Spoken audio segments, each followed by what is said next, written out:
Hello viewers, আসসালামু আলাইকুম। আজকে আপনাদেরকে আমি ঘুঘু পাখির খাবার মিক্সড দেখাচ্ছি। পাখি সম্পর্কে আল্লাহ তাআলা কোরআনে বলেছেন যে তারা সকালবেলা খালি পেটে বাসা থেকে বেরিয়ে যায়, সন্ধ্যাবেলা তারা ভরা পেটে বাসায় ফিরে। তো আমরা যারা খাঁচায় পাখি পুষি, পাখিদের অনেক অধিকার আমরা হরণ করি, কারণ সেটা মুক্ত আকাশে উড়বে, আল্লাহর জমিনে ঘুরে বেড়াবে, কিন্তু আমরা এটাকে বদ্ধ খাঁচায় আটকিয়ে তার এক নম্বরে অধিকার হরণ করেছি, দুই নম্বরে তার যে খাবার, সেই খাবারগুলি আমরা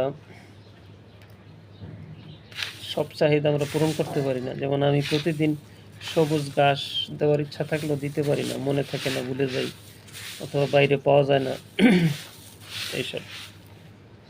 তো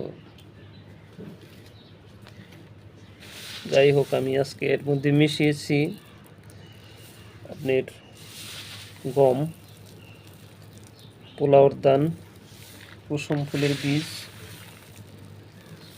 তারপরে ডাবলি, ছোট ডাবলিটা, মসুরির ডাল, সরিষা, বাজরা, এই কয়টা আইটেম মিশিয়েছি। সবগুলি সম পরিমাণেই চেষ্টা করেছি, কিন্তু ধানটা আমার আগে স্টকে ছিল, বাকিগুলি সব বাজার থেকে কিনে এনেছি। ধান যা ছিল আমি মাপ ছাড়াই দিয়ে দিয়েছি। যাই হোক, এক ভাই খামারি বলল যে পোলাও ধানটা ঘুঘু পাখির জন্য এটা খাইলে ফাইবার হিসাবে কাজ করে, কিন্তু দোকানদাররা কখনো আমি দেখতাম না যে এই যে পোলাওর দানটা মিশায় তারা।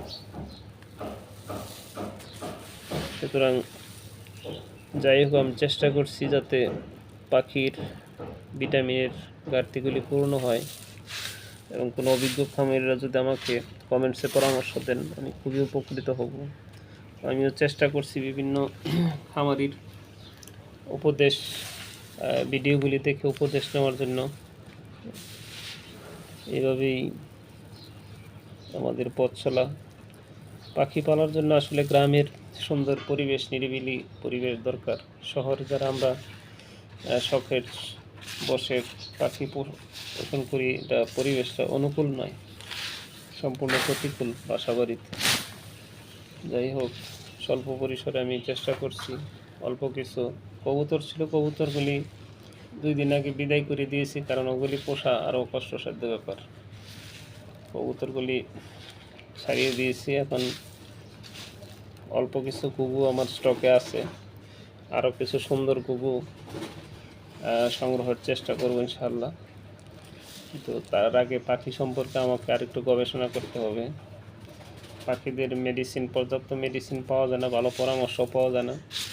আমি হোমিও চিকিৎসক, গবেষক, দীর্ঘদিন হোমিও চিকিৎসা গবেষণা করতেছি।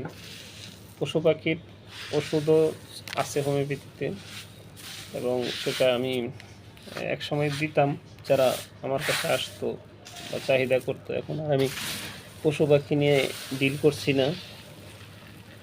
এখন আবার নতুন করে পাখিদের নিয়ে একটু চিন্তা ভাবনা করতে হবে যে এদের হোমিও মেডিসিন দিয়ে কীভাবে আরোগ্য হয়, কোনো কী সমস্যা হয়। যাই হোক, সবাই পাশে থাকবেন, দোয়া করবেন, লাইক কমেন্ট শেয়ার করে সহযোগিতা করবেন। সবাই সুস্থ থাকেন, ভালো থাকেন। আসসালামু আলাইকুম।